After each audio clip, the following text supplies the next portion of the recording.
Right, that's very surprising and very, very lamentable, as one would expect the alternative media would be really the last source that people can go to get these types of stories out to the public. But bringing this conversation into the current context, and I know that the oversight that's provided as the approved oversight and channels for whistleblowing through government agencies is not only far from perfect, but fundamentally corrupt. But even as corrupt as it is, it seems that it is going to get even worse for national security whistleblowers with S-372. So let's talk a little bit about this new legislation and your response to this bill.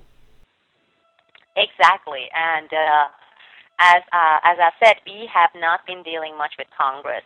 That's one of the reasons I started boiling frogs posts, and I started gathering a team of former and current reporters and say, okay, through editorial and public education, we try to pursue these issues in terms of what really needs to change, macro level issues with Congress and why we are where we are today as a nation. But I really didn't think it could get any worse until it was brought to my attention that this was what the Senate was looking at, and this is what they wanted to do. And once I started reading, I thought, well, I was wrong. It can't get worse. Actually, it's such a terrible position to be in, to have something really bad that you want to discard and say, you know what, it's been getting every year actually worse. It's nothing. It's some cosmetic illusion of protection for whistleblowers. And it may be in some, rare cases for some whistleblowers, but certainly these don't apply to national security whistleblowers. And also the fact that, if you look at the past 10, 15 years, cases brought in court, and the whistleblower cases, you will see how many have really succeeded, which tells you it doesn't work. And not only that, many whistleblowers will tell you, and I'm talking about the true, genuine whistleblowers, because I don't know, the term can be applied to many people, or some people, they assume that title. With our organization, we do not accept members that we believe they did something, and they asked their agency for something, and then they were not promoted, or they were kind of upset, then they went and actually disclosed something, even if it's factual information. That's like, okay, here I'm getting my revenge. One of the things we do is we investigate the case, and we have network of people from all these agencies. So quickly I can establish records on a particular person who wants to become a member of NSWBC, whether this person is someone we consider legitimate whistleblower, or is someone who's doing it for publicity, or is doing it after the fact. It's like, well, I didn't get what I want, so I'm going to go and blow a whistle on you. Anyway, well, it has obviously gotten worse, because I started reading this, and I'm like, well, I was wrong. It can get even worse, because we said, well, discard the entire thing because it's illusionary. And now we are in a position of saying, keep these terrible provisions that we already have in place and don't make it any worse. And again, as I said, it's a really awful position to be in. And this is why we haven't been really dealing with other organizations, because they usually leave out the national security whistleblowers. They try to. There's so many organizations out there that they say, well, this is what we do. We're providing protection or helping, the whistleblowers to get more protection, but actually they are not. If anybody really wants, as an organization with funding, wants to help whistleblowers, the biggest thing whistleblowers need, because they have already lost their job, most of these people don't have big savings, is provide them legal services for free or help them get it. Nobody does. It's not really helping whistleblowers. It's just this annual parade of, we try to get Congress to do this, and even when they fail, they pat themselves on the shoulder and say, now please give us funding because we went there and we tried. And a lot of them have been doing this dance, this tango, for more than 2 decades.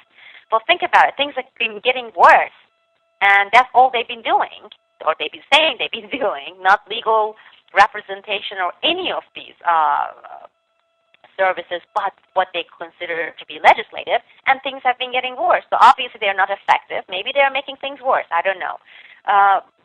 But this, again, back to your question, this is making something really, really bad worse. And that's the position we are in, and this is why we have joined the National Whistleblower Center, saying, well, you're right, and we are glad that you're bringing it up. And and we support your position, and as long as we emphasize that the current current system in place is truly terrible to start with. So it won't be a big hooray, even if, let's say, this doesn't go through, or if these provisions are not inserted in it. We won't be celebrating as national security whistleblowers. We would just say, oh, well, good that it didn't get worse. Right, exactly. So we can dodge this bullet, but the system still needs fundamental changes.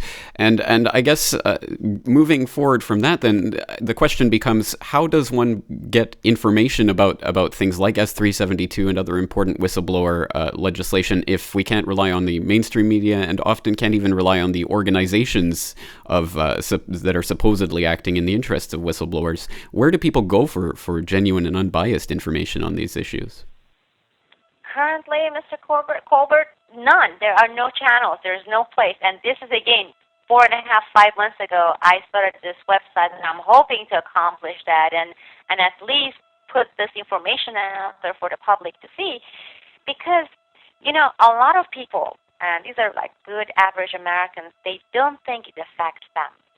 They think this is something between an employee that was mistreated. I mean, if you were to go ask any of these individuals, do you think there should be protection for people who disclose? They will say, of course, absolutely.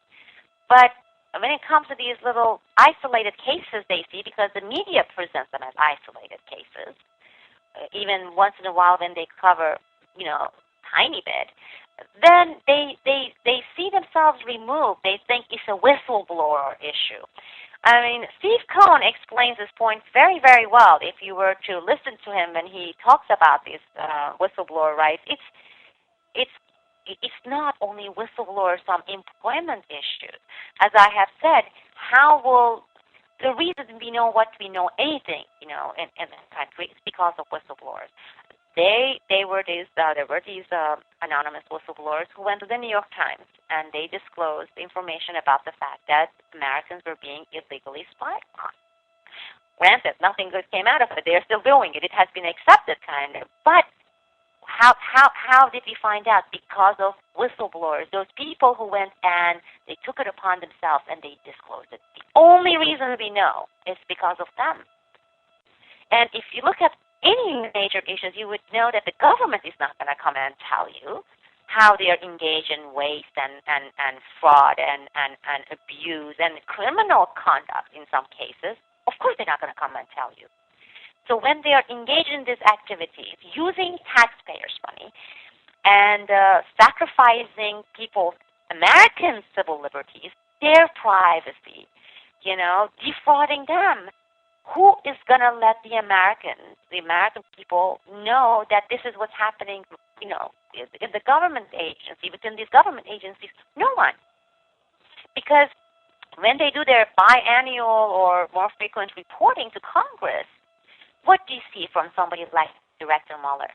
Do you think his report is going to include the fact that, well, they hired 5 translators who actually were big-time security risks, and without conducting through thorough background checks, and because of that, they have lost 2 informants and they have to shut down 1 case? Of course not. They're not going to tell us that.